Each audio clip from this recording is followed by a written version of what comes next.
الأنبياء والمرسلين سيدنا محمد وعلى آله وصحبه أجمعين أما بعد. السلام عليكم ورحمة الله تعالى وبركاته.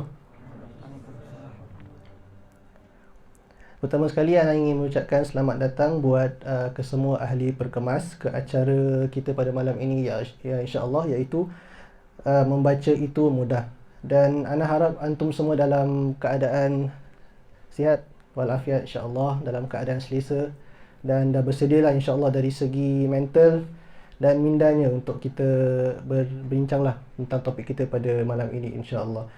Jadi alhamdulillah para hadirin dan hadirat sekalian, dengan izin Allah Subhanahu Wa Taala kita dapat bersama-sama kumpul pada malam yang penuh dengan barakah ini, dan sama ada yang hadir secara fizikal ataupun yang sedang menonton di Facebook Live di grup Perkemas, untuk kita berbincang dan kita mengupaslah tentang dengan lebih lanjut tentang topik kita pada malam ini, iaitu membaca itu mudah. Jadi pertama sekali Ana ingin mengucapkan ribuan terima kasih dan juga setinggi-tinggi penghargaan buat Lajnah Maktabah Perkemas atas usaha anda dan giat menulis di wadah Kurita dan juga Geotimes dalam penulisan yang bertemakan teologi dan juga falsafah. Dan di samping itu beliau juga merupakan tenaga pengajar di Pesantren Darul Arkam di Rajik, Ustaz. Betul Ya, dan untuk makluman semua, Ustaz pun merupakan antara tenaga pengajar di Madiyafah, dan sekarang ini sedang berlangsung Dars Adab Al-Bahs wal Munazarah, Ustaz. Okay. Dan yang paling penting sekali, Ustaz Muhammad Nuruddin merupakan seorang penulis buku yang pelbagai. Seperti yang antum lihat dekat depan sini, ini semua adalah karya hasil Ustaz Muhammad Nuruddin. Dan antara buku-buku yang beliau telah hasilkan ialah Ilmu Mantiq dan juga Logical Fallacy, dan yang paling terbaru adalah Panduan Praktis Agar Kita Gila Membaca dan Menulis. Dan banyak lagi lah buku-buku yang telah Al-Fadhil Ustaz telah hasilkan, alhamdulillah. Jadi sebelum Ana terus masuk ke topik perbincangan kita pada malam ini, Ana ingin tanya sikitlah kepada Ustaz Muhammad Nuruddin. Ini juga soalan yang ditanya-tanyalah oleh warga Singapura juga. Adakah Ustaz pernah ke Singapura, Ustaz? Saya jawab. Silakan. Okay. Bismillahirrahmanirrahim. Saya mulai salam ya. Ya, boleh, Ustaz. Assalamualaikum warahmatullahi wabarakatuh. Pertama, saya sangat berterima kasih. Dan saya sangat gembira bisa hadir di tempat ini, berjumpa dengan kawan-kawan semuanya dari Singapura. Ini semuanya Singapura ya, tak ada yang Malaysia ya. Saya dulu suka ngajar orang Brunei, orang Malaysia. Itu ada yang unik. Kalau kita bicara di hadapan orang Singapura, itu mereka paham. Jadi kalau saya orang Indonesia bicara di hadapan orang Malaysia misalnya, atau orang Singapura, itu mereka paham. Tak ada masalah dengan bahasa. Tapi anehnya kalau saya menyimak orang Singapura atau orang Malaysia bicara, itu ada yang gak saya paham. Saya gak paham sekarang itu kenapa bisa begitu.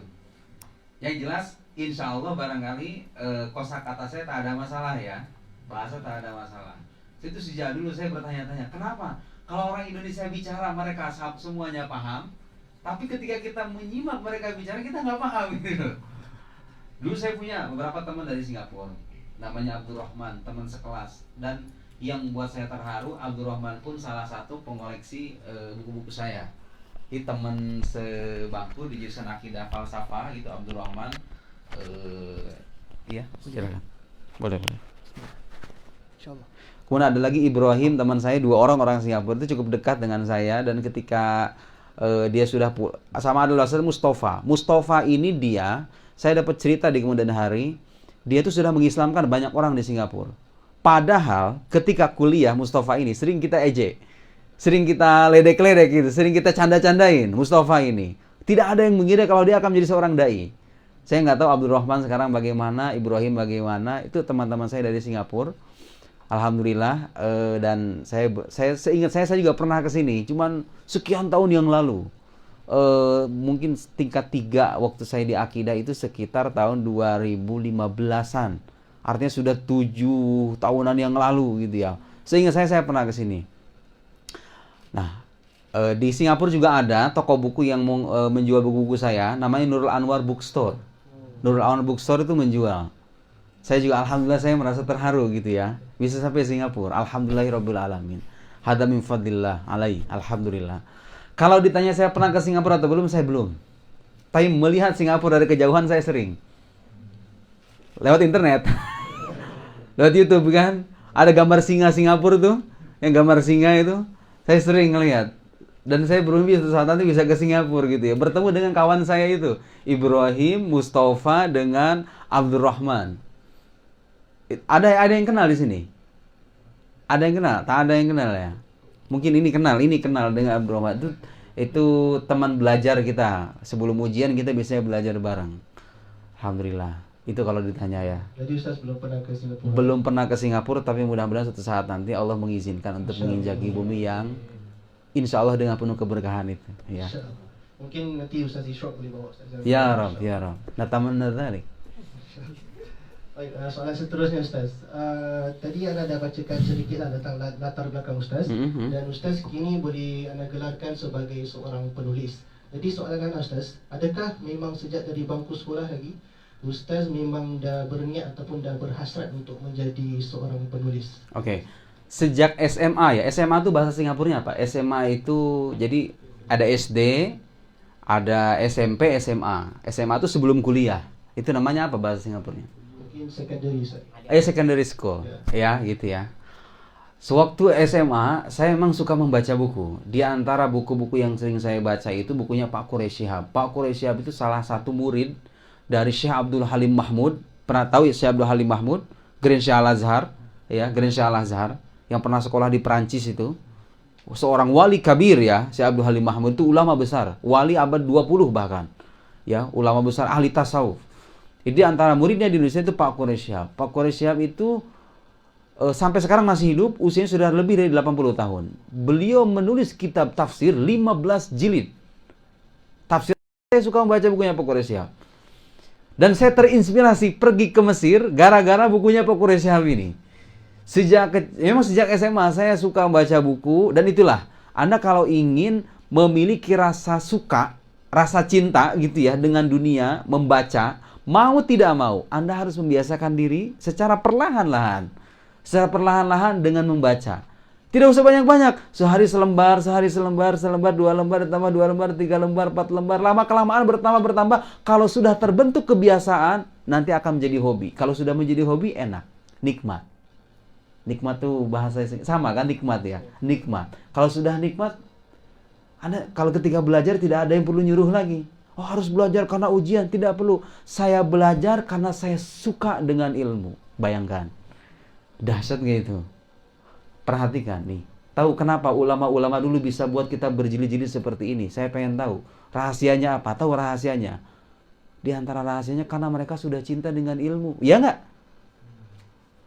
Ilmu itu sudah menjadi darah daging mereka gitu loh. Nah, tapi orang baru bisa merasakan kecintaan terhadap ilmu kalau sejak awal dibiasakan dulu. Paham nggak maksud saya?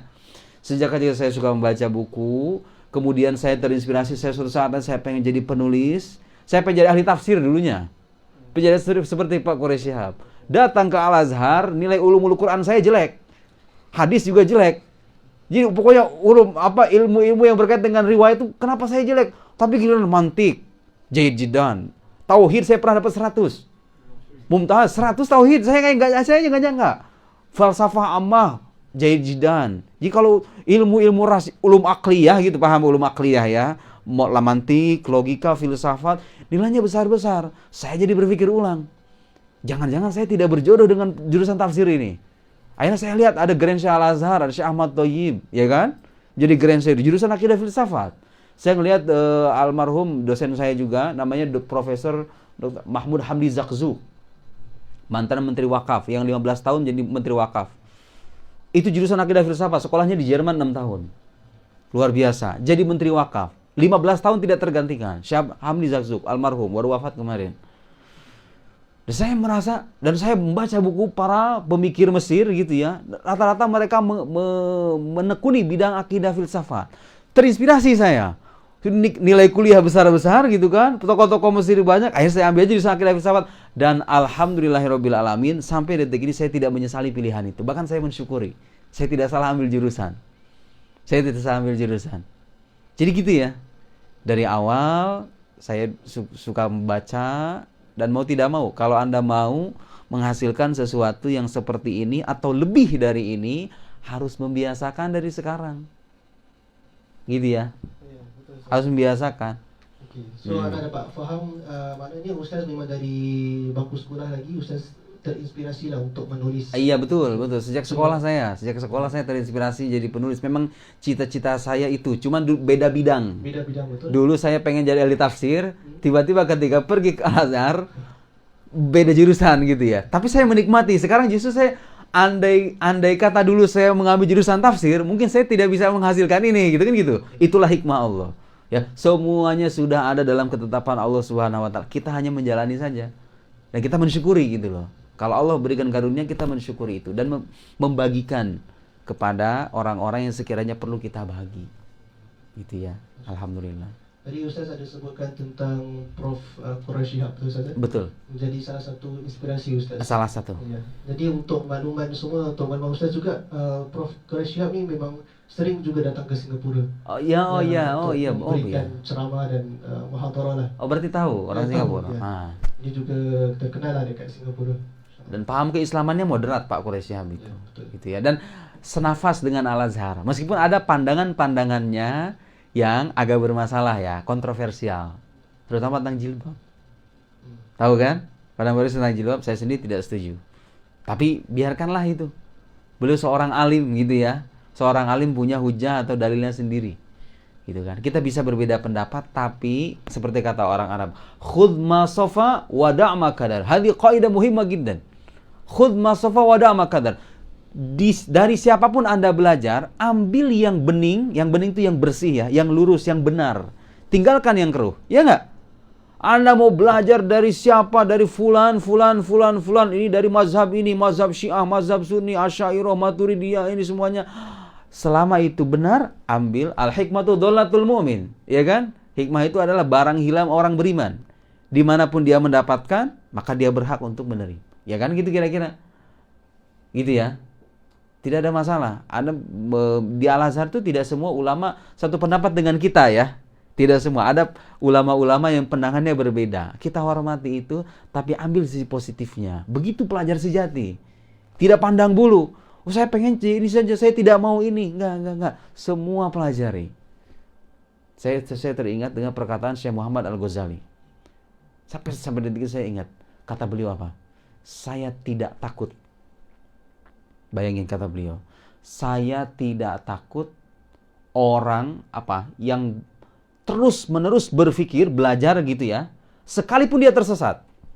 Jadi kalau orang terus-menerus belajar, terus-menerus mencari kebenaran gitu ya, dengan jujur dan keterbukaan, belajar ini, saya tidak takut dengan orang seperti ini sekalipun dia tersesat. Kenapa? Karena pada akhirnya kalau dia terus-menerus belajar, dia akan kembali kepada jalan yang benar, ya enggak? Yang dia takutkan apa kata? Justru saya takut kalau ada orang beriman berada dalam jalan yang benar gitu ya, tapi dia nggak mau belajar, nggak mau mendalami ilmu. Kenapa yang ditakutkan dari orang ini? Karena kalau suatu saat nanti datang syubhat misalnya, datang pemikiran yang menyimpang, dia kemudian ragu. Orang seperti ini kata Syekh Muhammad Al-Ghazali, karish fi mahabbatirri, seperti bulu yang diterpa angin. Bagaimana kalau ada bulu diterpa angin? Angin ke utara, dia ke utara, ya kan? Angin ke selatan, dia ke selatan, ke timur, ke timur. Artinya tidak punya pendirian. Ya enggak? Tidak punya pandangan, tidak punya prinsip, tidak punya keimanan yang kokoh. Belajar dari siapa saja. Tapi ingat, kita punya landasan yang tidak boleh diganggu-gugat. Rukun iman, rukun Islam, kemudian kaidah-kaidah keilmuan, itu kita pegang betul dari para ulama. Gitu ya. Selebihnya kita belajar dari siapa saja, asalkan ketika menemukan kebenaran Anda jangan tolak. Belajar terus-menerus. Pada akhirnya Anda akan kembali kepada jalan. Luar biasa itu kan. Ulama-ulama dulu bisa menghasilkan karya semacam ini karena mereka itu jujur dalam mencari kebenaran, jujur mencari ilmu. Punya semangat, bukan cuma semangat, punya rasa cinta. Saya pernah dengar kisah ulama, kalau misalnya dia mandi ya, taking bath gitu ya. Kalau dia mandi, itu dia nggak mau melewatkan waktu kecuali dengan membaca buku. Akhirnya apa? Dia memerintahkan khodimnya, pembantunya untuk membacakan buku dari luar. Dia mandi begini sampoan nih. Ada orang baca buku dari luar kamar mandi supaya menyimak itu. Saking tidak maunya ada waktu yang terlewat kecuali dengan ilmu. Luar biasa. Ada lagi ulama, ya, ini cerita. Ini cerita bersarang di kitab Sofahat min Sabril Ulama. Silakan baca, itu buku bagus ya untuk memotivasi. Jadi di suatu malam ulama ini sedang keasikan membaca buku. Ya, pembantunya datang, ketok gitu kira-kira ya, membawa makanan. Yang mulia, ini makanan sudah datang. Ini makan malamnya sudah siap. Akhirnya apa? Ntar aja. Saya lagi sibuk membaca, nggak mau diganggu, ya kan? Berkali-kali datang lagi, ketok lagi, nggak mau diganggu. Akhirnya di ketiga kalinya si pembantunya ini bilang apa? Si ulama ini bilang ke pembantu tadi, sudah saya disuapin aja, minta disuapin. Saking nggak mau ada waktu yang terbuang dengan sia-sia, makan disuapin sama pembantunya. Setelah terbit fajar, kan lama tuh. Dari pada Isya sampai guru bisyams ila tulu isyams gitu kan. Setelah terbit fajar, mau subuh, azan subuh, dia nanya sama pembantunya, "Hei, makanan saya mana?" Paham gak maksudnya? Dia bertanya makanan, dia tidak sadar ketika dia membaca buku itu disuapin itu makanan. Saking apanya? Saking dia tenggelam dalam rasa cinta terhadap ilmu. Luar biasa. Rahasianya. Karena kalau nanya sama saya, ini yang saya buat ini belum seberapa dengan ini. Ya, tapi kalau Anda bertanya sama saya apa rahasianya, itu tadi. Saya merasa kalau saya menulis, itu saya dapat kenikmatan yang luar biasa. Dan saya mencintai ilmu. Mencintai ilmu. Dan rasa cinta terhadap ilmu itu dibentuk dengan kebiasaan. Itu kata kuncinya. Anda biasakan membaca setiap hari. Bergaul dengan orang-orang yang suka membaca. Jangan lupa, al-insan ibnul bi'ah. Manusia itu adalah anaknya lingkungan. Lingkungannya malas, dia jadi orang malas gitu ya. Lingkungannya rajin, dia jadi orang rajin. Ingat, lingkungan bukan cuma teman main, bukan cuma teman tidur, bukan. Lingkungan yang saya maksud adalah apa yang Anda baca, apa yang Anda lihat, siapa yang Anda simak, apa yang Anda dengar, video apa yang Anda tonton. Itu lingkungan. Itu membentuk kepribadian dan hobi Anda sendiri. Kalau setiap hari berjumpa, melihat YouTube, orang yang suka baca, dilihat bagaimana dia bisa, bagaimana motivasi terus. Kemudian ketika ada uang kita beli buku, di rumah ada buku, dibaca sedikit demi sedikit, dibentuk kebiasaan. Kalau setiap hari Anda bergaul dengan ilmu, percaya. Suatu saat nanti Anda akan merasakan itu. Yang saya rasakan ini, dibandingkan dengan mereka, sangat jauh. Saya tuh baru secuil gitu. Bayangkan orang-orang seperti ini. Seperti apa kecintaan mereka terhadap ilmu. Gak mungkin ini bisa terlahir jilid berjilid ini kecuali dengan rasa cinta terhadap ilmu. Gitu ya. Saya sengaja memperpanjang jawaban supaya ada faidah yang bisa tersampaikan. Oke? Gitu ya. InsyaAllah mukadimah yang sangat bermanfaat lah, alhamdulillah. Jadi Mudah-mudahan. dapat lihat Ustaz menceritakan tentang kepentingan menuntut ilmu, dan kemudian dengan kecintaan ilmu tu kita dapat hasilkan ataupun ulama dapat menghasilkan perilisan yang masya-Allah. Jadi anda nak terus masuk ke soalan pertama, Ustaz? Iya, silakan. Ini soal ujian ya? Untuk yang berkenaan dengan topik kita pada hari ini, insya-Allah. Jadi anda nak baca sikit kata-kata yang Ustaz telah tulis dekat buku yang Iya, itu buku terakhir ya. Okey, Ustaz kata tanpa adanya kepedulian akan dunia membaca, kemajuan yang kita impikan pun tampaknya tak lebih dari sekadar khayalan belaka. Ayo, bagus ya quote-nya. Perlu saya perjelas. Anda setuju atau tidak? Setuju gak dengan itu? Setuju nggak? Setuju. Saya mau nanya sekarang, dari mana kita bisa sholat? Bisa sholat, bisa puasa, nanti di kita Ramadan, bisa ibadah, bisa punya prinsip hidup yang benar. Tahu yang benar, tahu yang salah, ini benar, ini salah, ini sesat, ini menyimpang. Anda bisa tahu dari mana itu semua?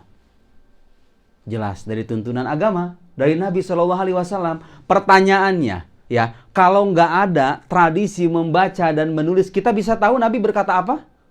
Kita bisa tahu Nabi berkata apa tentang ibadah kita, prinsip hidup kita, panduan hidup kita, bagaimana caranya memajukan dunia, memakmurkan alam semesta. Kita bisa tahu itu semua, penjelasan itu semua. Kalau nggak ada buku, kalau nggak ada tradisi membaca dan menulis, seperti apa hidup kita sekarang? Seperti hewan. kita akan seperti apa? Betul.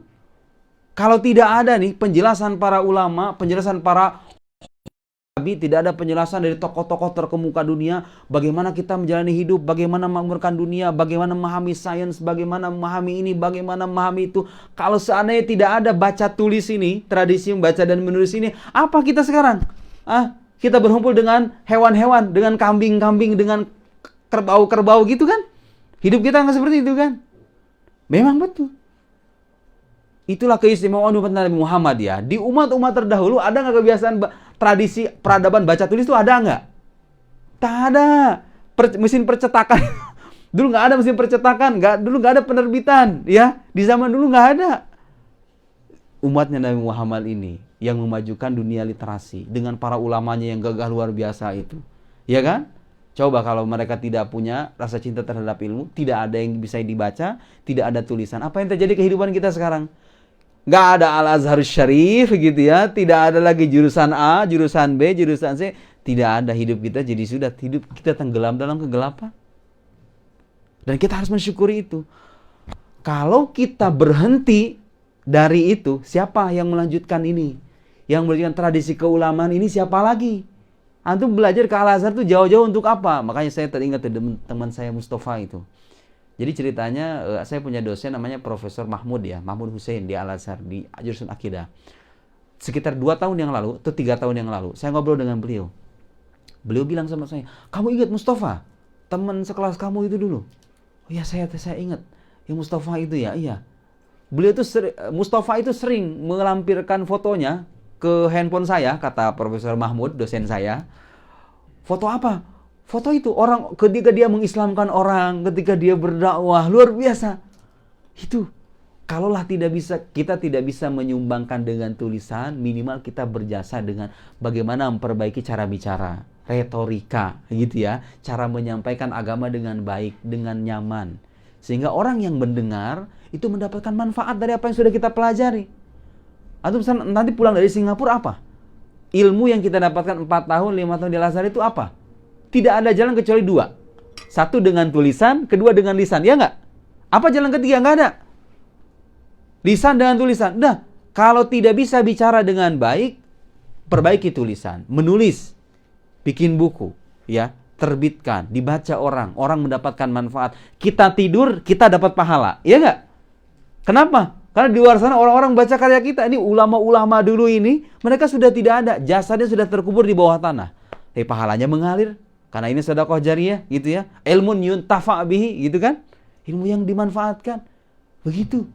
Itu investasi dunia akhirat. Menulis itu ya. Investasi dunia akhirat. Bayangkan kalau saya tidak ada tradisi membaca itu. Apa kehidupan kita? Nah, tugas kita sekarang melanjutkan. Antum suka dengan ilmu apa? Oh, saya suka dengan ilmu fikih. Berkaryalah dalam ilmu fikih. Saya suka dengan ilmu rasional. Dalam ilmu mantik, alhamdulillah sudah ada karyanya. Saya suka dengan ilmu kalam. Dalam ilmu kalam sudah ada karyanya. Saya suka dengan ilmu ilmu tasawuf. Sudah ada karyanya dalam. Ada nggak di sini? Karya tasawuf ada tentang tasawuf itu. Ini ada 1, 2, 3, 4, 5. Ini kurang 2. Ada 2 lagi. 2 lagi itu apa ya? Ada 7. Sebetulnya ada 9. Ada 9 yang sudah saya tulis. Yang 2 masih di penerbit, belum dipublish. Masih di penerbit. Alhamdulillah gitu ya. Antum, yang penting itu kalau belajar kita menyukai apa yang kita pelajari. Itu penting ya. Percuma kuliah bertahun-tahun tapi kita nggak menyukai apa yang kita pelajari. Ya nggak? Jadi beban kan pada akhirnya ya. Harusnya belajarlah mencintai ilmu sebelum menuntut ilmu. Ingat itu baik-baik. Itu nggak kalah penting. Sebelum Anda capek-capek menuntut ilmu, menghafal, mencari ini, mencari itu, menghafal ini pendapat ini, belajar mencintai ilmu dulu. Ya, belajar mencintai ilmu. Kenapa? Karena kalau rasa cinta itu sudah tertanam, mau belajar dari pagi sampai malam pun tidak akan merasa lelah. Justru itu nikmat. Pernah lihat gamers? Kalau main game seperti apa kalau kecanduan? Lihat kan? Ingat makan mereka. Ingat makan, Mobile Legend, main PUBG itu ingat makan. Akui saja, ya kan? Kadang-kadang ingat lupa makan, iya nggak? Kadang-kadang mandi saja tidak. Kenapa mereka bisa begitu? Karena dia menikmati. Ya, ulama juga sama. Ilmu itu bisa melahirkan kecanduan juga. Betul. Ilmu itu bisa melahirkan kecanduan. Kalau kita membiasakan hidup dengan ilmu, itu kata kuncinya. Tapi kalau Anda jauh dari ilmu, jangan harap. Jangan harap. Ya. It's impossible, kata orang Indonesia. Ya. Bahasa Inggris itu. Mustahil. Mustahil itu kan. Singapura bahasa Inggris ya? English dengan Cakapnya bahasa Inggris? Melayu. Melayu. Saya bahasa Inggrisnya kurang ya. Sok-sokan aja tadi itu. Ya. Ya gimana. Lanjut. Okey. Alhamdulillah tadi kita dah dengar Ustaz sentuh tentang penulisan, kepentingan penulisan dan juga membaca lah. Ya. Okey, jadi saya nak tanya Ustaz, kalau dari sudut individu Ustaz, betul tak? Jadi kalau kita dah mencintai ilmu tu, kita dapat memupuk minat kita membaca. Tapi kalau dari sudut masyarakat itu sendiri Ustaz, macam mana asal ataupun kesan membaca itu dalam masyarakat secara keseluruhannya? Ya kalau secara keseluruhan ya, kalau bicara Singapura saya tidak tahu bagaimana indeks literasi di Singapura. Minat baca orang Singapura saya tidak tahu. Tapi kalau melihat orang zaman sekarang secara keseluruhan, harus kita akui, musibah kita itu ada di benda yang namanya handphone, ya. Ya nggak? Bener nggak? 24 jam kita punya waktu, berapa jam kita hidup dengan handphone? Ya kan? Membalas WhatsApp, belum Facebook, belum Messenger, belum YouTube, ya kan? Belum game, belum ini dan lain-lain. Dan memang itu mempengaruhi minat baca orang zaman sekarang. Orang yang seharusnya itu berjibaku dengan ilmu, sekarang coba pelajar. Berjibakunya dengan apa? Dengan media sosial, dengan handphone gitu ya. Mending kalau media sosialnya dijadikan jalan untuk menyebarkan ilmu. Bagus. Media sosial itu kalau Anda misalnya mendapatkan pengetahuan baru nih dari kampus, dari buku, dari pengajian, di-share melalui media sosial, itu bagus. Saya juga dulu melakukan itu sampai sekarang gitu loh. Bagus. Yang bermasalah adalah kalau seharian nonton drakor, ya, nonton drakor, main game gitu loh. Itu kenyataan zaman sekarang bahwa orang itu minat bacanya mulai rendah gara-gara apa? Internet. Internet itu memanjakan, padahal kalau dimanfaatkan, internet itu sangat-sangat memudahkan banyak sisi dari kehidupan kita, ya nggak? Saya kalau sekarang pengen buku dari London misalnya, itu tinggal download aja sekarang, ya kan? Download di Gen dan lain-lain itu, yang website-website bahasa Inggris itu, crik langsung nih. Saya pengen buku dari Iran, misalnya filsafat dari Iran. Tidak perlu saya jauh-jauh pergi ke Iran kuliah filsafat Islam di Iran. Zaman sekarang tuh cukup klik di YouTube mana tokoh-tokoh Iran yang terkenal, saya pengen dengar ceramahnya. Saya pengen tahu buku-bukunya, saya download buku-bukunya hanya dalam hitungan menit, ya nggak? 1 menit kadang ya kan, buku langsung kita baca langsung. Saya pengen buku dari Indonesia, apalagi. Saya pengen buku dari mana? Sekarang semuanya Allah berikan kemudahan. Tapi kemalasannya itu, ya kan? Memang ada seorang ulama mengatakan begitu. Suatu saat nanti, ya, ilmu itu akan dipermudah oleh Allah Subhanahu wa taala. Ya. Tapi ulamanya semakin sedikit, gitu ya kira-kira ya. Kalau zaman dulu kebalikannya, ulamanya banyak, ya kan? Fasilitasnya terbatas, ya enggak? Coba ulama dulu, ada Google zaman ulama dulu. Kalau pengen mentakhrij hadis itu bagaimana ulama dulu? Buka satu persatu buku hadis ya. Zaman sekarang apa? Ada Maktabah Syamilah. Maktabah Syamilah tinggal nih rawahu Muslim fi kitab kada raqam kada, ya kan? Wa akhrajahul Bukhari fi kitab kada. Hanya hitungan menit mentakhrij hadis selesai. Zaman orang dulu fasilitas terbatas, tapi lihat apa yang mereka hasilkan dengan fasilitas terbatas itu, karya-karya yang luar biasa, yang abadi. Saya kira itu sampai hari kiamat mungkin. Ya, Imam Al-Ghazali itu wafat abad keberapa? Itu lama abad ke-6, ke-5, ke-6 Hijriah gitu ya. Sekarang kita udah abad keberapa Hijriah ini? Sudah abad ke-14 Hijriah, ya kan? Sudah berapa abad itu Imam Ghazali itu? Ya salam, Imam Ghazali itu kalau di surga itu makomnya seperti apa? Dari mana itu? Karena Imam Ghazali menulis, berkarya, karyanya dinikmati sampai detik ini. Bahkan mungkin ila yaumil qiyamah. Itu kita harus berpikir ke sana gitu ya. Kalau kita ingin berkarya dan mencintai ilmu, teladani para ulama-ulama itu. Minimal, kalaupun kita nggak bisa 100% seperti mereka, minimal kita meniti jalan mereka. Berupaya sebisa mungkin dengan apa yang kita bisa mengikuti jalan mereka. Gitu ya. Oke? Gitu. Syukran Ustaz. Ya. Jadi anda dapat rumuskan antara poin-poin penting Ustaz tadi adalah tentang suatu masa nanti akan ada kemudahan yang banyak, tetapi Ya. nanti ulama dia sedikit Iya. berbeza dengan zaman dahulu. Betul. Fasilitasnya kurang, tapi ilmuannya memang banyaklah, dan khidmah mereka pun Masya Allah. Jadi anda kalau nak lanjutkan dengan soalan seterusnya Ustaz, tadi Ustaz sebutkan tentang kaitan cinta ilmu itu dengan memupuk minat membaca, betul Ustaz? Jadi soalan anak, bila kita dah mula membaca tu, apakah perkara-perkara yang ataupun kesalahan-kesalahan lah yang seorang pembaca buku tu harus elak, supaya bila mereka baca tu dia tak membuang masa dia lah Ustaz, ataupun ada manhaj membaca itu sendiri Ustaz? Oh iya, begini nih. Ini ada manhaj yang ini sangat-sangat penting diketahui. Ini rata-rata di Al-Azhar tingkat berapa? 1 sampai 4. Oh, 1 sampai 4 ada? Ada yang jurusan akidah? Tak ada? Tak ada jurusan akidah. Kebanyakan jurusan tafsir. Oh, jurusan hadis. Muhaddisin. Ya, muhaddisin ini. Muhaddisin, fuqaha, muhaddisin, siapa lagi? Mufassirin ada? Mufassirin ada. Oke. Nih, ini sangat penting diketahui oleh semua pelajar ya. Apa? Kalau kita ingin ya memiliki bangunan keilmuan yang kokoh seperti para ulama itu, ingin punya bangunan keilmuan yang kokoh, menjadi seorang alim kabir gitu ya. Tahu nggak? Jalan pertama yang harus ditempuh itu apa? Pelajari ilmu alat. Paham nggak maksud saya ilmu alat? Ilmu alat itu seperti apa? Mantik tuh.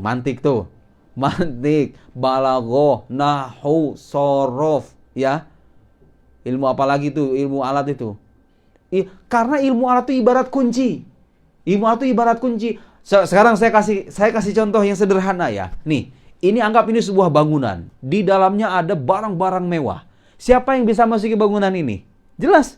Orang-orang yang memiliki kuncinya, ya kan?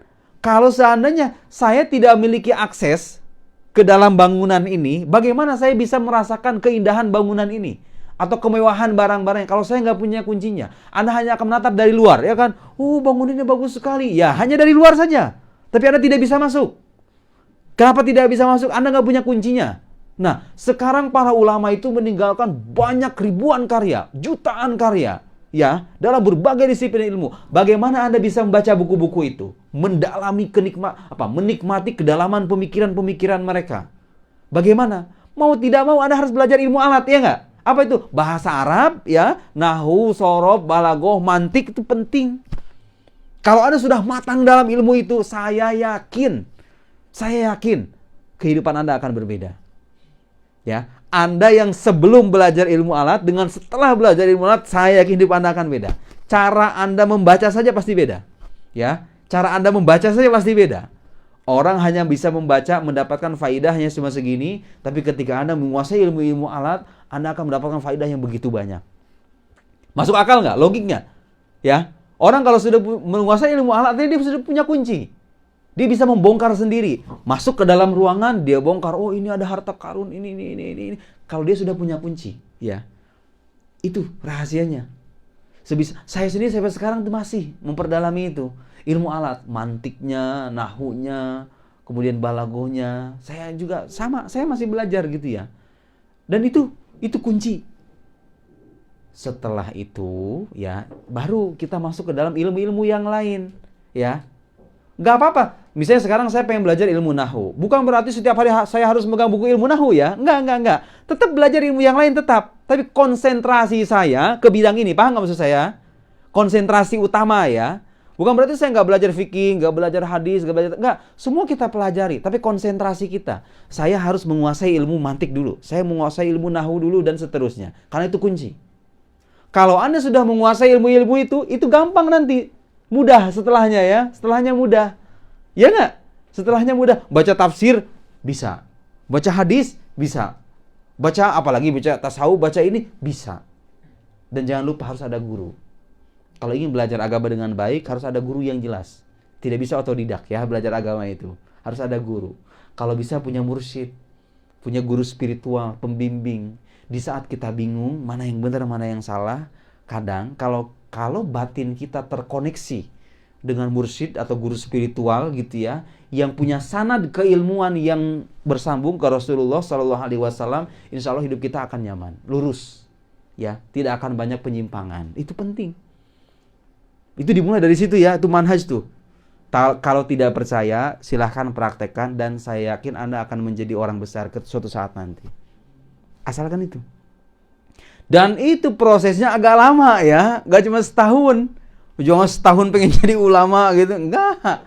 Ulama dulu tuh berkejuangan luar biasa, memang begitulah. Tapi pahalanya luar biasa, perjuangannya luar biasa, pahalanya luar biasa. Buktinya apa tuh? Orangnya sudah tidak ada, dikuburnya di mana? Kayak saya aja nggak tahu nih kuburannya di mana aja. Ini karya siapa aja? Kuburannya kita nggak tahu, tapi karyanya kita tahu dan kita nikmati. Qala al-musannif rahimahullah. Berapa orang yang mengatakan rahimahullah? Ya, kepada Imam Al-Ghazali itu. Berapa orang di dunia ini mengatakan rahimahullah kepada Imam Ghazali? Itu pahala, doa itu. Imam Ghazali mungkin begini aja di kuburannya. Alhamdulillah, itu dapat kiriman doa dari berbagai belahan. Itu jerih payahnya. Jerih payahnya. Dan saya sendiri kalau nulis buku itu nggak gampang sebetulnya ya. Ada masa-masa sulit saya ketika nulis buku itu. Mungkin nanti saya ceritakan lah kalau memang harus perlu. Ya. Okey, syukur Ustaz. Jadi kalau anda nak rumuskan lagi, poin-poin penting Ustaz adalah untuk kita sebelum kita mula membaca tu, kita mesti ada manhaj. Manhaj yang betul lah, iaitu kita pertama sekali perlu ada ilmu alat. Ilmu alat yang kukuh, betul tak Ustaz? Jadi lepas tu baru kita boleh memilih bidang yang kita ingin konsentrasi. Lepas tu kita kena ada guru lah. Jadi guru tu yang akan menentukan sama ada kefahaman kita ni betul ataupun tidak betul. Okey, jadi bila Ustaz sebut tentang manhaj kan Ustaz. Tadi itu dalam manhaj membaca. Tapi kalau untuk pandangan Ustaz lah, adakah perlu ada manhaj dalam membeli buku? Jadi kalau ada peminat-peminat yang suka meminat baca lah, jadi adakah mereka perlu beli semua buku ataupun mereka ada manhajnya? Tidak ada. Kalau urusan beli buku apa saja. Karena kalaupun tidak dibaca sekarang, bisa kita baca setahun yang akan datang. Kalaupun kita keburu meninggal, gitu ya, buku itu bisa kita wariskan kepada siapa? Ke orang sekitar, ke teman, kerabat, adik, dan lain-lain. Ya kan? Tidak ada ruginya membeli buku itu. Tidak ada ruginya membeli buku itu. Saya sudah menghabiskan, nggak tahu sudah berapa juta rupiah. Buku yang saya selama di Kairo itu, saya tahun 2012 ya. Saya sampai ke Mesir 2012. Pulang 2019. Artinya berapa tahun tuh? 7 tahun. 7 tahun. Selama 7 tahun itu, seingat saya sudah memulangkan sekitar pertama itu 7 karton, kemudian 9 karton. Sudah ada 16 karton Marlboro. Tahu karton Marlboro? 16 karton Marlboro. Padahal itu uang saya, itu uang beasiswa. Saya dikirimi oleh keluarga itu tahun pertama saja. Setelahnya saya nyari beasiswa, kemudian ngajar kadang gitu ya. Uang dari situ aja. Uang hasil ngajar atau uang beasiswa, bait zakat gitu ya. Kemudian apalagi ya sudah rizki bin haitsu la yahtasib aja. Kadang sesekali orang tua mengirimkan juga gitu ya. Itu saya kalau ada uang lebih itu saya beliin buku. Beli buku, pokoknya beli buku. Sampai saya kadang menghutang gara-gara pengen beli buku. Iya betul. Saking kuatnya hobi saya dalam soal itu gitu ya. Kadang saya menghutang. Sampai kadang saya makan dengan apa? Makan telur biasa gitu ya. Telur yang direbus kemudian diaduk-aduk dengan nasi. Makan apa adanya. Karena uang saya kadang sebagian besar habis untuk buku. Itu saya 16 karton itu. Pas saya balik, dan 2019 saya pulang ke Indonesia ya. Setelah itu kan Covid. Saya nggak bisa balik ke Mesir. Harusnya balik ke Mesir. 2 tahun saya di Indonesia. Di Indonesia juga sama. Saya beli banyak buku. Lewat online. Pulang dari, saya baru di Mesir ini ya. Saya ke Mesir itu pertengahan Desember kemarin. Artinya Januari, Februari, Maret. Saya baru 3 bulanan di Mesir ini. Sudah 3 bulan, tapi buku sudah banyak lagi di rumah. Sudah nggak terhitung berapa. Dan itu yang saya beli bukan cuma buku akidah aja, semua buku hadis saya beli, buku fikih saya beli, buku tafsir, ya, buku apa lagi, buku ya semuanya. Yang menurut saya manfaat suatu saat nanti harus saya pelajari dan itu berguna untuk hidup saya beli. untuk saya sebarluaskan. Karena ilmu ini adalah amanah dari para ulama yang harus kita teruskan, gitu ya. Para ulama dulu itu sudah mengeluarkan jerih payah yang luar biasa dalam menyebarluaskan ilmu itu. Gak sembarangan ya, ulama dulu itu siang, pagi, malam berjibaku dengan buku, berpikir, berijtihad gitu ya, menghafal ini, menghafal itu. Kita sekarang tinggal membaca, ya, tinggal membaca. Kalau bisa kita menghasilkan karya seperti halnya mereka. Dengan cara apa? Dengan cara kita harus belajar menanamkan rasa suka, rasa cinta, rasa ketergantungan emosional kita dengan buku, dengan ilmu. Sukai ilmu dulu. Kalau sudah suka, mau ujian atau nggak ujian, Anda akan belajar. Iya kan? Coba sekarang berapa banyak mahasiswa yang kalau belajar itu mau ujian doang? Iya nggak? Setahun 2 kali. Belajar yang di Al-Azhar setahun 2 kali. Itu ada kan? Ada. Kalau mau menjelang ujian, dia samperin mahasiswa-mahasiswa yang rajin. Mana talkhisan, nih talkhisan. Mana yang mahzub. Itu aja yang dipelajari, ya kan? Itu ciri dia nggak mencintai ilmu. Saya dulu pernah begitu. Tapi di kemudian hari saya sadar bahwa ternyata mencintai ilmu itu sangat penting. Dan alhamdulillah Allah berikan itu kepada saya. Dan saya ingin menularkan ini kepada kawan-kawan semuanya. Ya, kalau mencintai ilmu kalau kita sudah mencintai ilmu, hidup kita itu berbeda. Cara pandang kita berbeda, karakter kita berbeda, ya kan? Cara kita berkomentar berbeda, cara kita berpikir berbeda, prinsip hidup kita juga berbeda, lebih dewasa, lebih matang, lebih berkemajuan pikiran gitu ya, kira-kira ya kalau membaca ya. Kalau orang suka dengan ilmu kan begitu. Gitu ya kira-kira. Itu jawaban saya. Oke, alhamdulillah. Jadi tadi menerusi soalan-soalan yang Anda ajukan tadi. Ustaz telah sentuh lah tentang kepentingan ataupun kaitan cinta ilmu itu dengan memupuk minat membaca. Kemudian Ustaz ada sentuh tentang pentingnya untuk kita ada manhaj dalam kita membaca. Dan yang tadi baru ni Anda sangat tertarik lah, maknanya kalau nak beli buku tu memang tak ada. Tapi ketika dibaca, prioritaskan. Buku dikoleksi silahkan sebanyak mungkin, karena nggak rugi ya. Bahkan ada sebagian ulama mengatakan syira'ul kutub yurithul ghina. Itu ya. Dan itu saya mengamini itu. Saya sering beli buku dan uang semakin bertambah. Betul. Saya sering beli buku dan uang bertambah. Ya, ini juga pesan sama istri saya gitu loh. Kalau saya beli buku jangan dilarang, itu kan. Karena itu bisa bikin bener. Uang bertambah. Saya merasakan itu. Dulu saya punya uang segini, saya beliin buku. Sekarang kok uang bisa segini, dibeliin buku lagi, nambah lagi. Bener, itu kata ulama.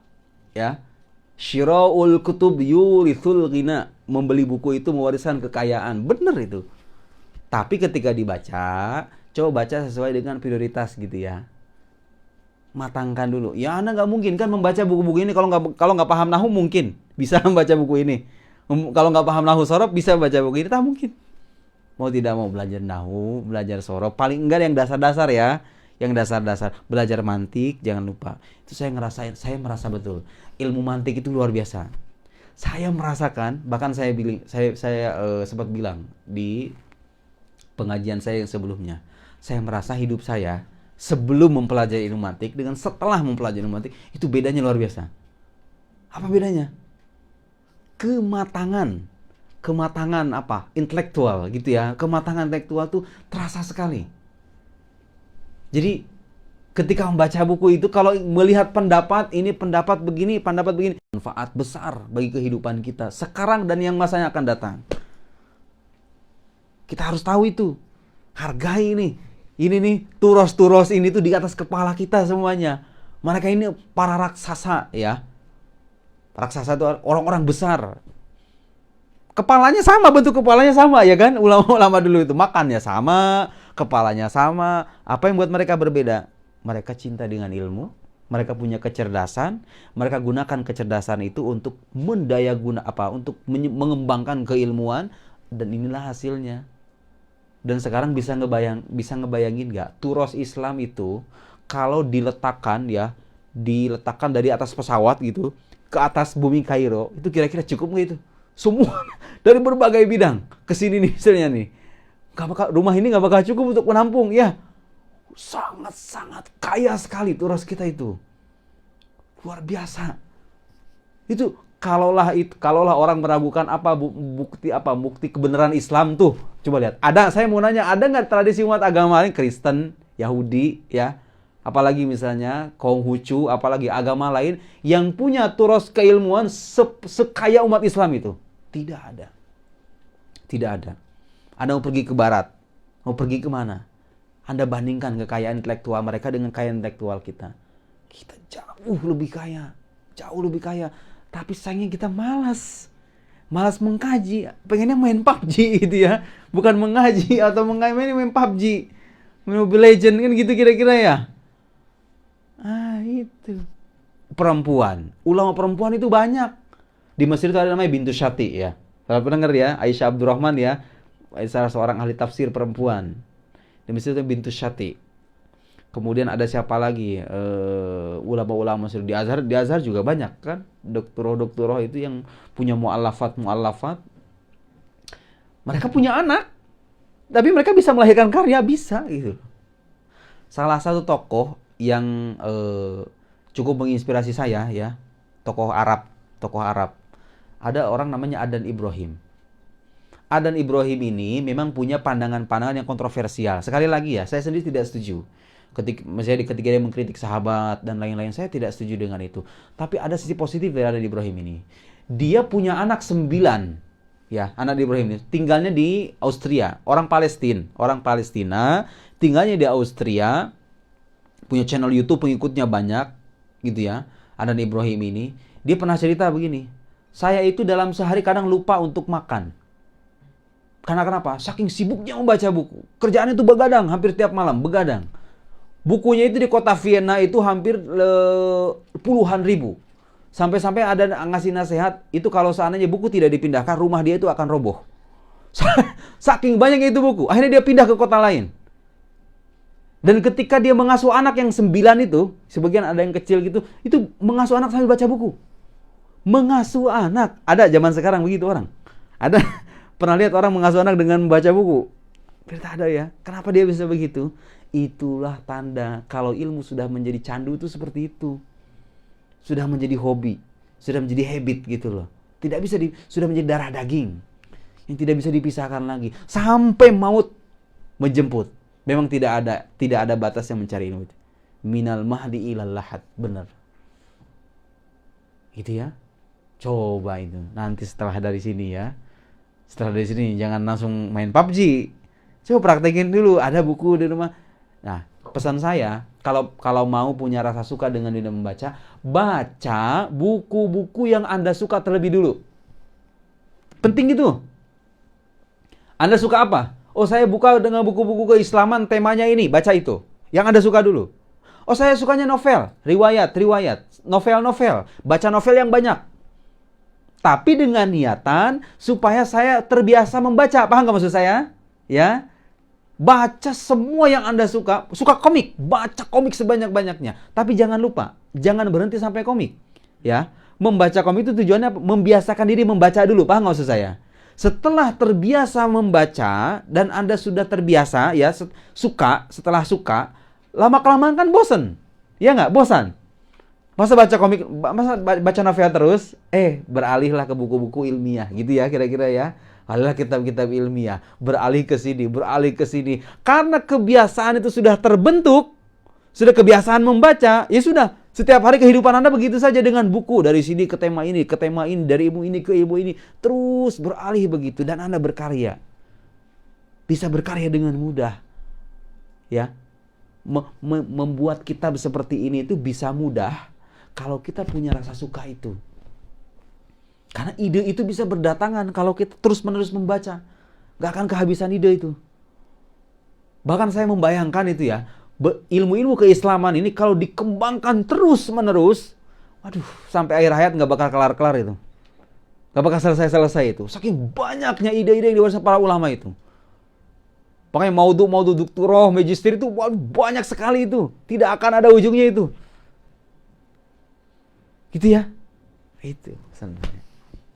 Alhamdulillah. Jadi lepas ni insya-Allah kita akan ke soalan terakhir Ustaz. Iya. Sebelum itu Ana nak memberitahu kepada semua hadirin dan hadirat yang di sini ataupun di FB Live untuk antum sediakanlah soalan yang ingin diajukan kepada Al-Fadhil Ustaz Nuruddin. Silakan, Jadi ya. untuk yang di ruangan FB Live boleh letakkan soalan anda di ruangan komen lah, insyaAllah. Jadi yang kat sini boleh sediakan kalau antum ada apa-apa soalan. Jadi soalan terakhir Ustaz, ada ingin Ustaz berkongsi sedikit. Jadi ataupun antum Berkongsi itu berbagi ya? tak, maknanya share. Oh, share, iya. Iya, share itu berbagi namanya.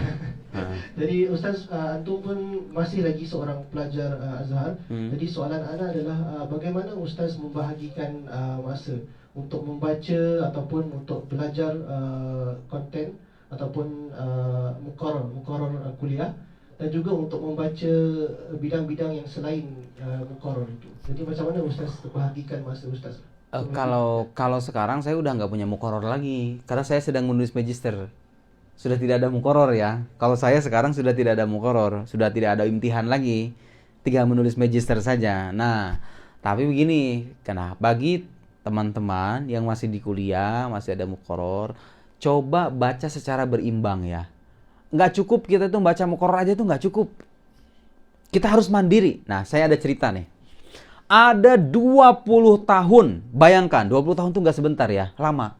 Ada orang, ini cerita dari ulama, ada orang selama 20 tahun belajar di Al-Azhar, 20 tahun. Yang dia kaji itu kitab-kitab tebal, mutawalat gitu ya, kitab-kitab tebal. Ngajinya sama para ulama besar, di Al-Azhar pula, 20 tahun.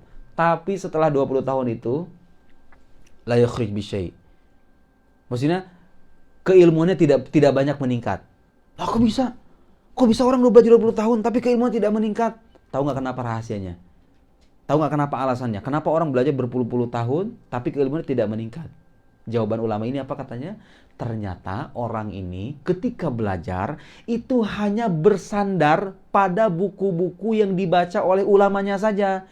Tidak mau memperluas wawasan dengan bacaan lain. Paham nggak maksud saya? Di muqarrar saja yang dibaca itu. Yahfad kama unzil gitu ya. Dia hafal sebagaimana diturunkan gitu kan. Dari awal sampai akhir. Muqarrar aja yang dia baca. Gak mau memperluas wawasan dengan bacaan yang lain. Tidak mau berdiskusi dengan temannya gitu kira-kira ya. Tidak mau mengembangkan secara mandiri. Ulama itu ngasih kunci ke kita. Ulama itu ngasih kunci. Kita yang menggunakan kunci itu. Ya. Jangan hanya membaca muqarrar aja gitu. Gak cukup. Anda harus belajar. Di muqarrar itu kan suka ada maklumat tentang buku ini gitu ya. Maroji. Dicari itu apa isinya. Itu saya dulu begitu. Ah, ini bagus nih kayaknya buku ini. Ah, saya carilah. Saya cari di internet. Dapat di internet. Baca. Oh, begini isinya. Ini pemikirannya. Kalau tidak ada, saya pergi ke maktabah. Oh, di maktabah ada. Saya beli. Dibaca. Oh, begini pemikirannya ulama ini. Jika ilmuwan kita bisa berkembang dengan cara begitu. Jangan hanya terpaku dengan muqarrar. Dibagi ya per hari. Misalnya, oh hari ini saya membaca muqarrar. Misalnya ya, dalam seminggu berapa hari misalnya. Selebihnya baca buku-buku yang lain. Itu penting. Itu penting. Bahkan, saya bisa menjamin begini. Bisa jadi ada orang, di Al-Azhar itu prestasinya jajidan, mumtaz gitu ya. Tapi secara keilmuan itu kurang. Ada yang begitu. Kenapa? Karena cara belajar dia hanya terpaku dengan muqarrar saja. Sebaliknya, ada orang yang nilainya mungkin pas-pasan. Ijain, makbul gitu ya. Tapi karena dia mandiri, memperluas wawasan dengan berbagai macam bacaan, mengaji ke sana, baca buku ini, ngaji ke sana, baca buku ini, baca buku ini. Sekalipun nilainya pas-pasan, keilmuan dia matang. Mungkin nggak? Sangat mungkin. Karena ilmu itu nggak didapat cuma di kampus. Ilmu itu tidak hanya kita dapat lewat bilik kampus. Ilmu itu kita dapat dari berbagai macam jalan. Pengajian di luar, buku yang kita baca, artikel di internet, ada YouTube, ada ulama, ada ini, ada itu.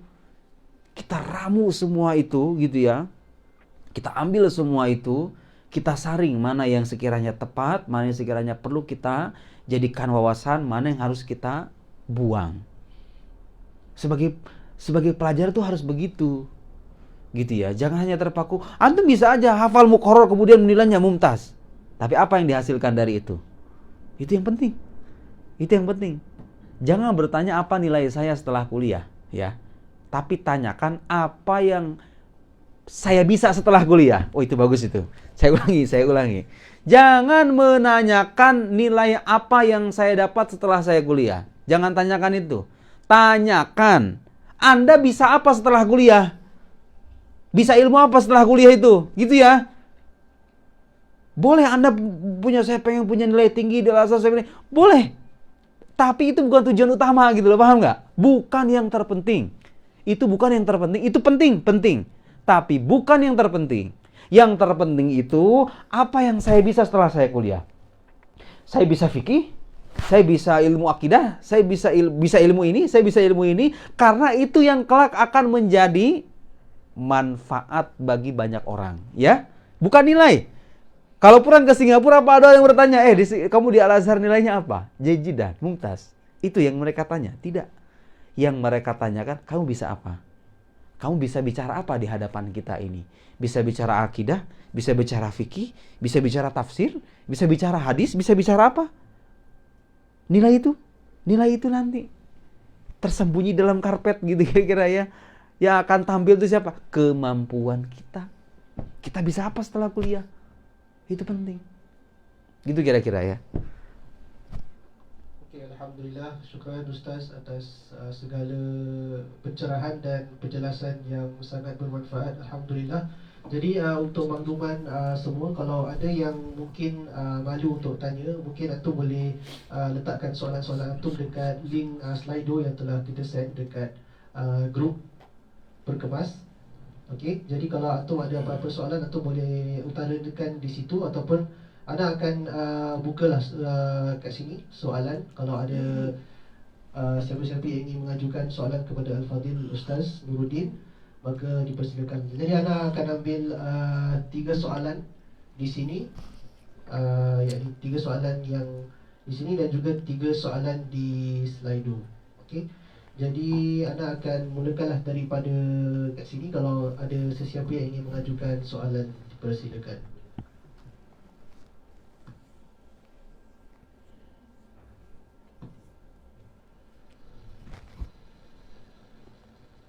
You can speak by English, right? I can understand.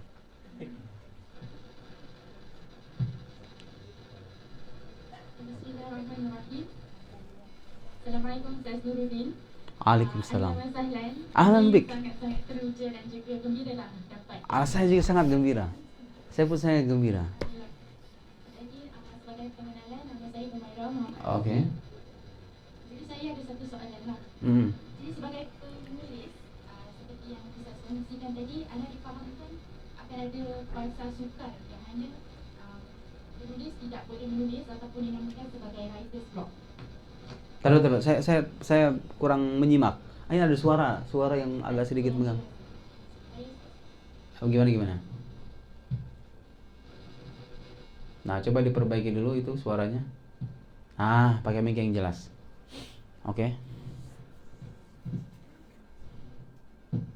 Bismillah. Boleh jelas tak? Boleh. Okey, jadi seperti mana yang anda pernah dengar lah. Jadi sebagai penulis ni akan ada satu bahasa sukar yang mana kita tidak boleh menulis ataupun dikenali sebagai writer's block. Jadi kita macam terhenti ataupun sebab kita tak tulis lagi kan. Jadi soalannya di sini, sekiranya Ustaz tidak keberatan, bolehkah Ustaz kongsikan cara bagaimana Ustaz atasi bahasa sukar itu untuk kembali menulis atau mendapatkan semula flow-nya agar dapat menyiapkan penulisan ataupun manuskrip. InsyaAllah. Itu sahaja daripada Ana. Syukran Ustaz. Oke. Saya jawab pertanyaan ya. Nah, memang ada masa-masa di mana sebagai manusia itu kadang kita punya perasaan jenuh ya. Jenuh, bosan. Itu wajar. Itu manusiawi. Saya sendiri kadang merasakan itu. Gitu ya. Saya sendiri kadang merasakan itu. Tapi tahu nggak apa yang buat kita bertahan dan bisa menyingsingkan rasa bosan itu? Apa yang membuat kita bisa bertahan dan terus melanjutkan itu? Ketika kita punya perasaan bosan, kita jangan pelihara perasaan itu gitu loh, paham nggak? Ya. Jadi kalau Anda merasa bosan, Anda coba cari suasana lain yang bisa menyegarkan pikiran Anda, bisa menyegarkan suasana hati Anda gitu ya. Nanti ketika itu sudah selesai, Kembali lagi. Dan orang bisa konsisten, bisa istiqomah melakukan sesuatu, lagi-lagi kalau dia punya rasa suka, punya rasa cinta. Hatinya itu sudah terikat dengan itu, gitu. Paham nggak? Paham nggak maksud saya? Jadi kalau hati kita sudah terikat, sudah suka dengan ilmu, bagaimanapun rasa bosan kita, pada akhirnya itu akan berakhir. Ada masanya bosan itu. Beda halnya kalau orang nggak suka. Kalau orang belum mencintai ilmu, ketika dia bosan, dia tinggalkan aja kan gitu, iya nggak? Kalau orang sudah merasa suka gitu ya. Nah, pertanyaannya gimana caranya supaya kita bisa mencintai ilmu? Makanya baca buku saya. Gitu kira-kira. Promosi ya, promosi. Enggak. Maksud saya, kalau kita ingin punya rasa suka, bentuk kebiasaan. Tiap hari. Nah, saya punya tips.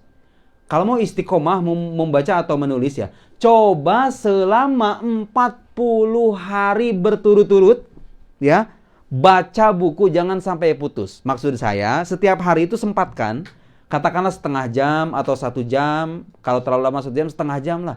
Tapi 40 hari berturut-turut ya. Karena kata para ulama, angka 40 itu punya rahasia, punya sir. Kalau kita bisa mengistiqomahkan perbuatan baik apapun selama 40 hari, insya Allah itu akan jadi kebiasaan di hari-hari setelahnya. Coba praktekkan. Mau punya kebiasaan menulis tiap hari, apa saja. Apa saja. Nanti tulisan kita itu akan membaik kalau kita rajin membaca. Karena kita akan tahu, oh ini ada tulisan yang bagus, kita tiru. Ada tulisan yang bagus, kita tiru. Ada tulisan yang bagus, kita tiru. Akan membaik terus. Menulis membaca 40 hari, coba ya berturut-turut. Coba. Saya soalnya saya sudah merasakan. Dan usahakan setiap hari harus dapat wawasan baru. Dari mana saja.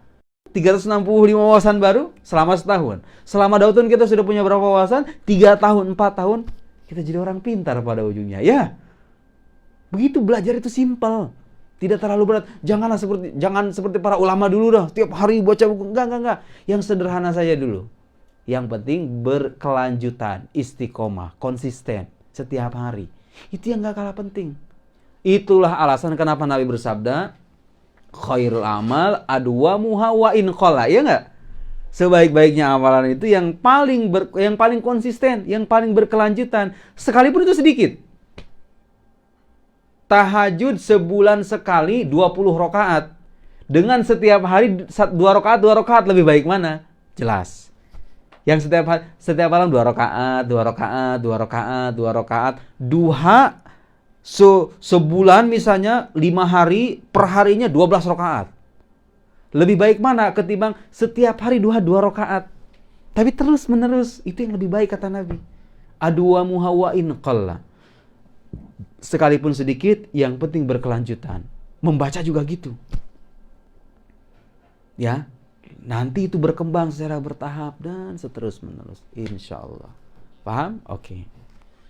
Okey, syukran Ustaz. Di sini ada banyak betul soalan yang ditanyakan. Jadi anda akan pilih yang anda rasa penting lah untuk Ustaz jawab. Okey, sini ada soalan. Bagaimana nak ingat apa yang kita sudah baca dan bagaimana kita nak faham? Maknanya kita dah baca pelbagai buku. Jadi bagaimana kita nak faham dan ingat apa yang kita telah baca? Oh, bagaimana caranya kita bisa mengingat apa yang kita baca? Ya, mengekalkan apa yang kita lakukan. Nah, itu ada ungkapan, saya lupa istilahnya itu. Ilmu itu adalah buruan. Buruan itu apa bahasa Singapurnya ya? Buruan itu binatang buruan, tahu nggak?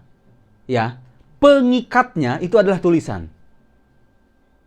Jadi kalau Anda ingin ingat apa yang sudah Anda pelajari, ya, di antara cara mengikat hasil ilmu yang kita dapat itu, apa? Dengan cara menuliskannya. Betul. Di samping menuliskannya, Anda ajarkan kepada orang lain. Itu. Ajarkan kepada orang lain. Oh, saya bukan guru. Saya mengajar siapa? Teman sendiri. Ajak diskusi teman. Ajak diskusi. Ajarkan kepada siapa? Di-share lewat Facebook, lewat Instagram. Itu juga sama mengajar. Ajarkan kepada orang, tuliskan. Itu akan di samping dihafal ya. Kalau perlu dihafal. Kalau misalnya lemah dalam menghafal, itu saja. Tuliskan, ajarkan, tuliskan, ajarkan. Itu akan mematangkan pengetahuan kita. Itu yang saya tahu. Itu salah satu cara efektif dalam mematangkan pengetahuan. Kalau coba sekarang bayangkan, saya misalnya melahap buku ini semuanya, selesai. Diajarkan tidak, didiskusikan tidak, gitu ya, ditulis juga tidak. Apa yang akan terjadi? Sebulan yang akan datang, ini pergi ke sini, ini pergi ke sini, ini pergi ke sini, hilanglah semua. Ya enggak?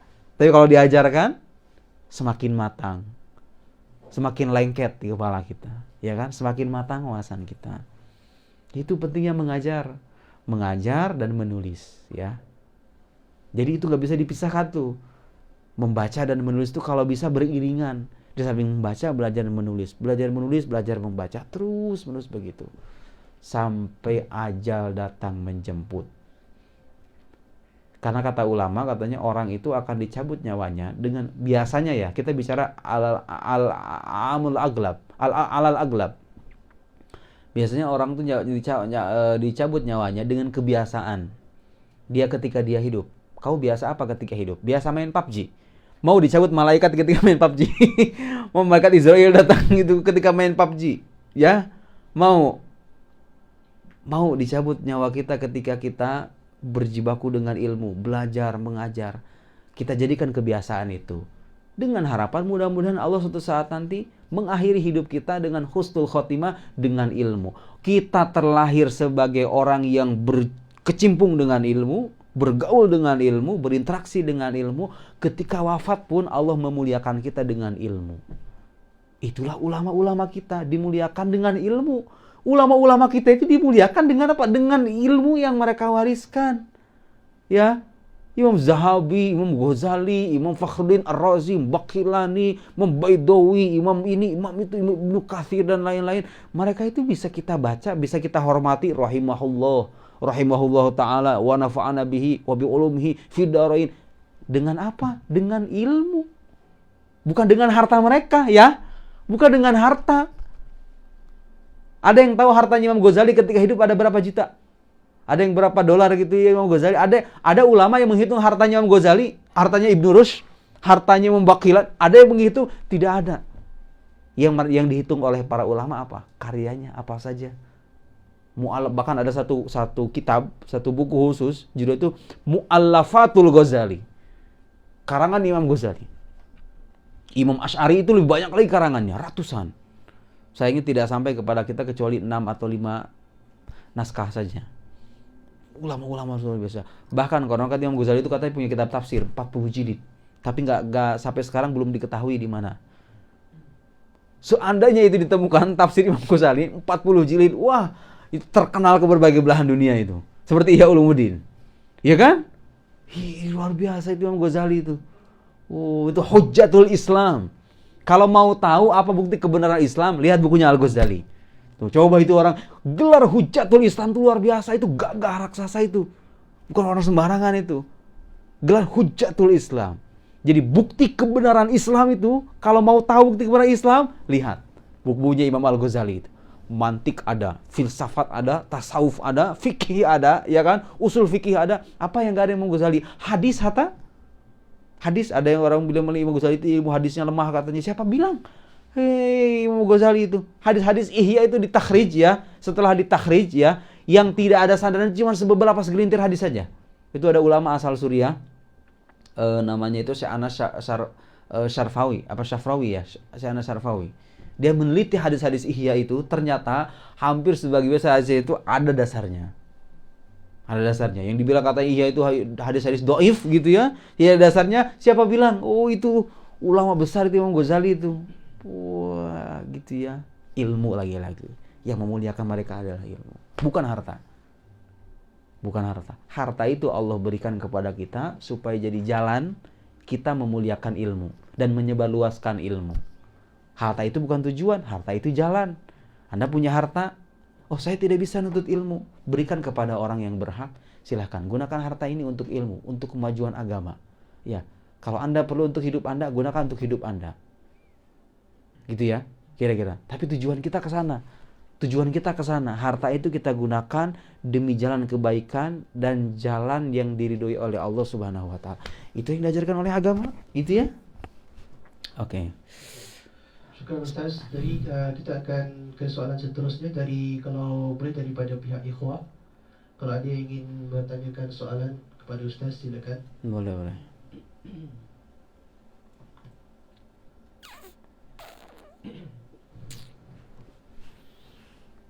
Saya mau tanya, total pelajar Singapura ada berapa?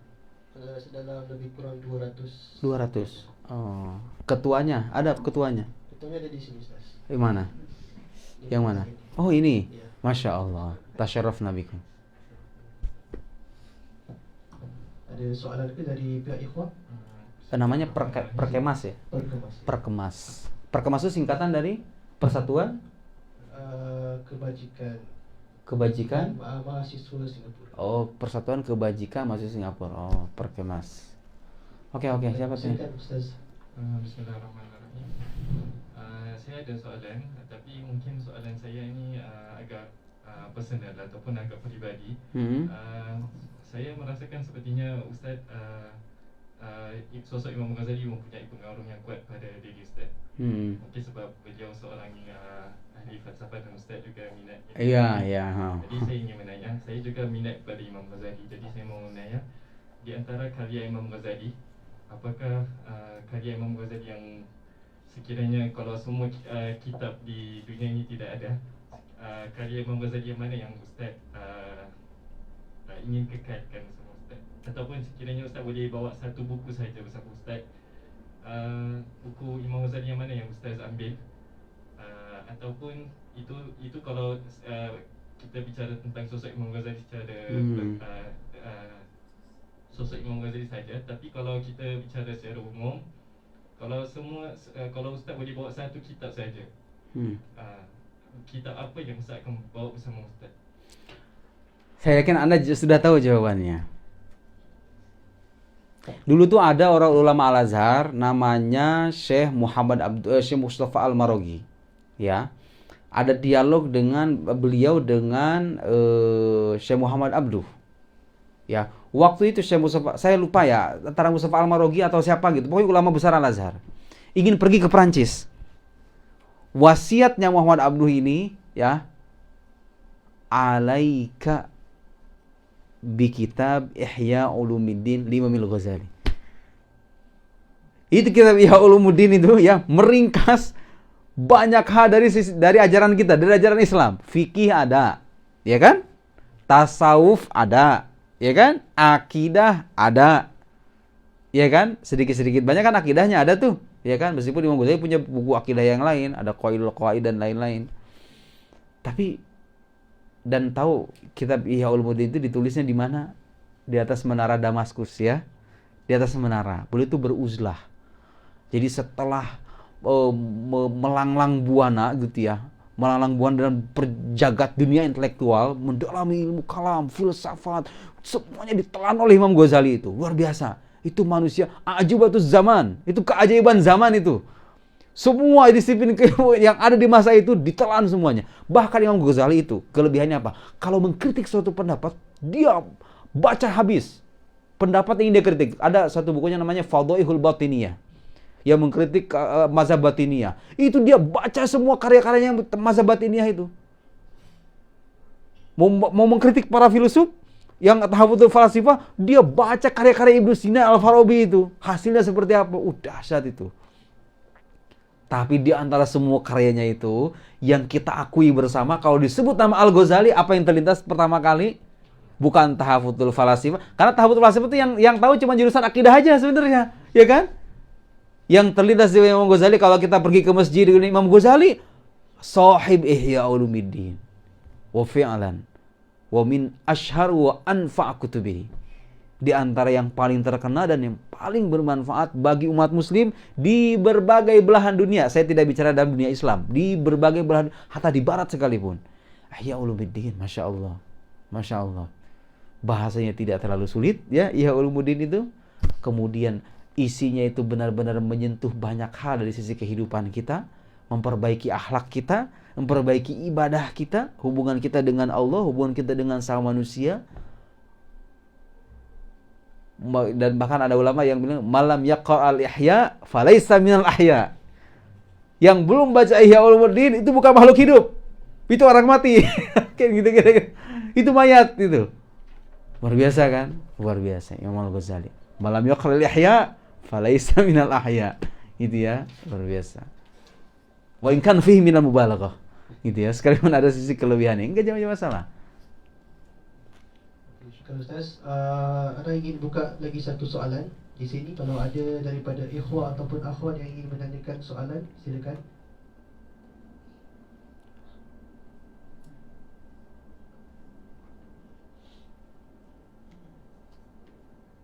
Tak ada?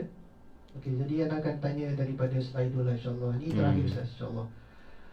Ana akan tanya soalan yang sedikit menarik Ustaz. Mungkin ni Ustaz akan kupaskan lah.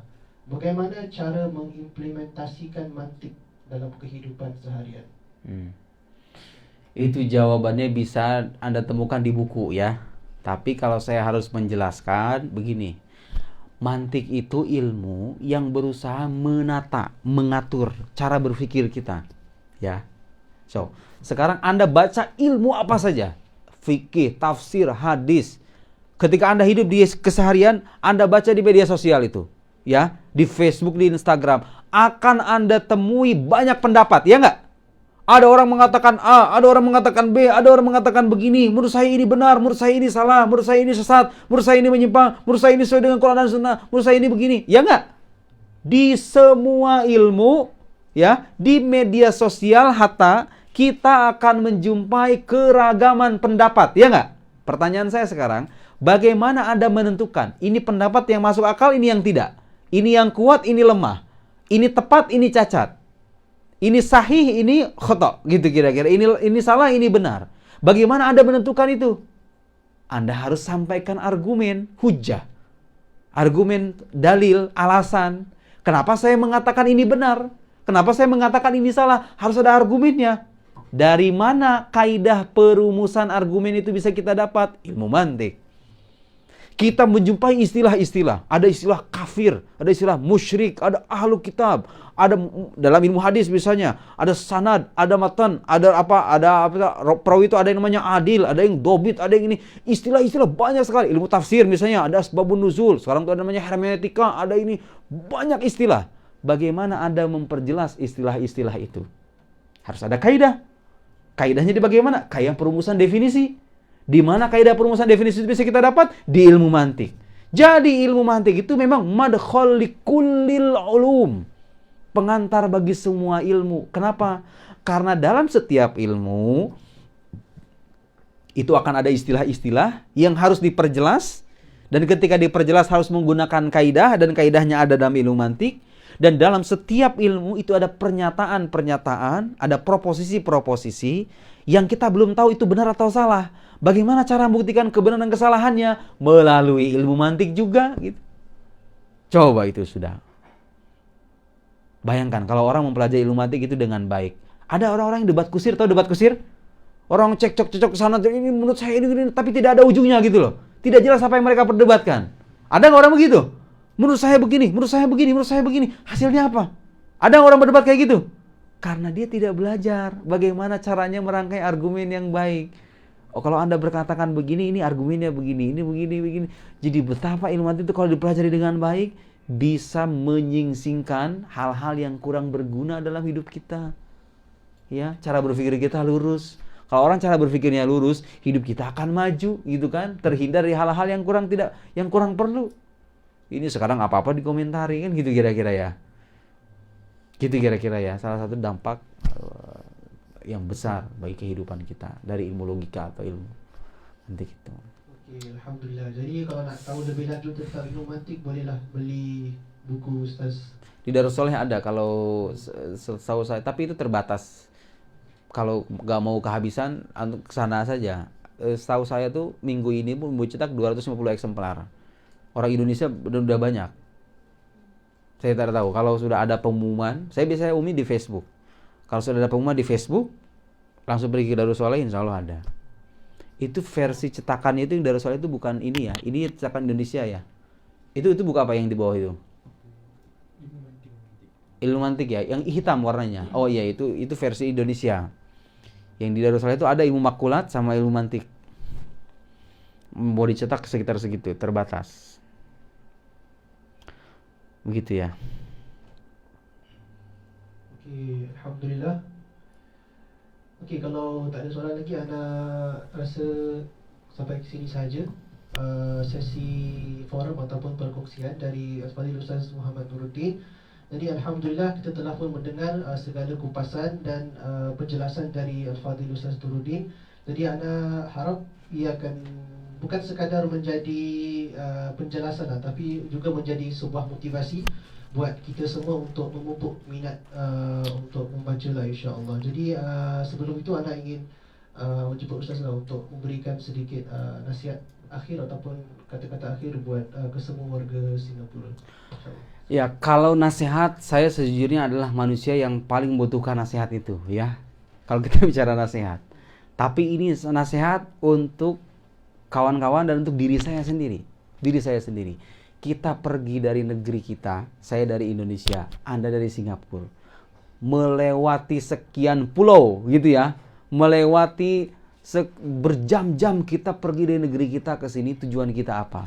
Tidak ada tujuan yang lebih pokok, yang paling penting kecuali menuntut ilmu. Dan kita harus ingat, ketika kita sudah menginjakan kaki di Mesir, ingin menuntut ilmu, kita harus ingat, ilmu yang kita dapat ini hanya bisa bermanfaat kalau kita bisa menyampaikan dengan lisan, gitu ya, atau kita bisa menyampaikan dengan tulisan. Karena itu, kalau Anda ingin hidup bermanfaat sampai akhir hayat, jangan berhenti menuntut ilmu dan belajar sebisa mungkin menyebarluaskan apa yang sudah kita dapat selama di Al-Azhar ini.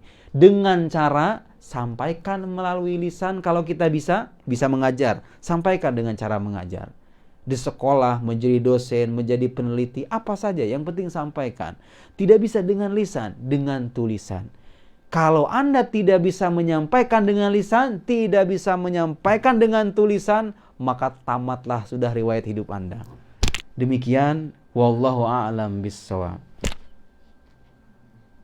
Subhanakallahumma wa bihamdik, asyhadu an la ilaha illa anta, nastaghfiruka wa natubu ilaik. Itu yang dari saya ya. Semoga bermanfaat. Saya senang bertemu dengan semuanya, meskipun saya tidak kenal satu-satu.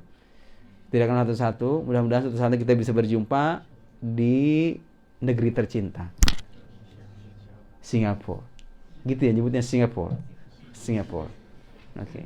Okey, alhamdulillah. Sekali lagi Ana ingin mengucapkan ribuan terima kasih dan penghargaan buat Ustaz Nuruddin atas kesudian beliau untuk datang ke sini dan berkongsilah tentang topik kita pada malam ini. Jadi, dan juga Ana ingin mengucapkan terima kasih kepada kesemua hadirin dan hadirat yang sudi datang dan juga menunggu dari tadi.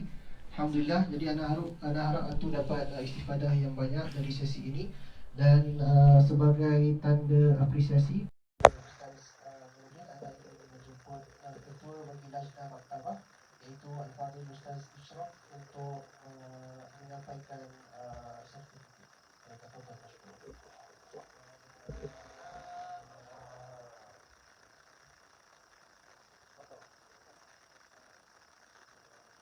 Allahumma shalli alaihi.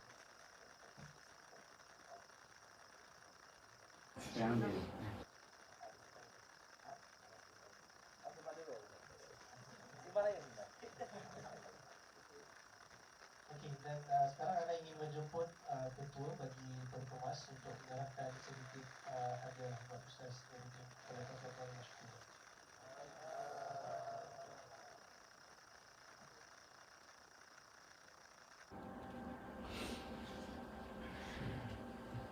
Apa ini? Masya Allah.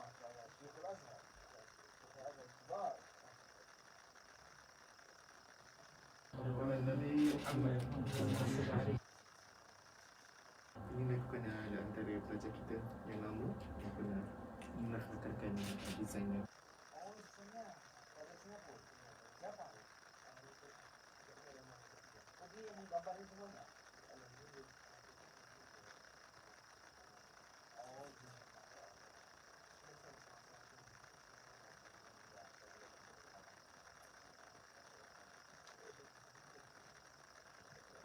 Okey, jadi sebelum kita bersurai, anda ingin menjemput Ikhwan dulu untuk mengambil gambar bersama-sama dengan Ustaz Ikhwan.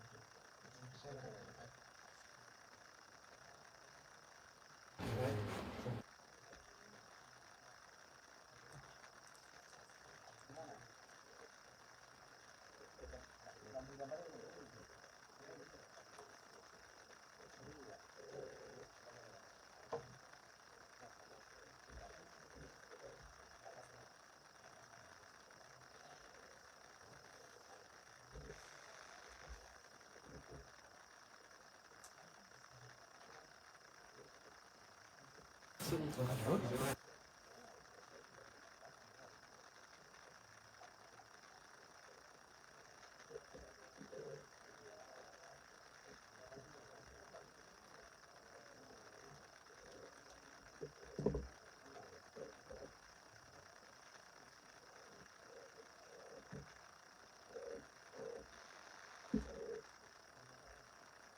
Boleh.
As a reminder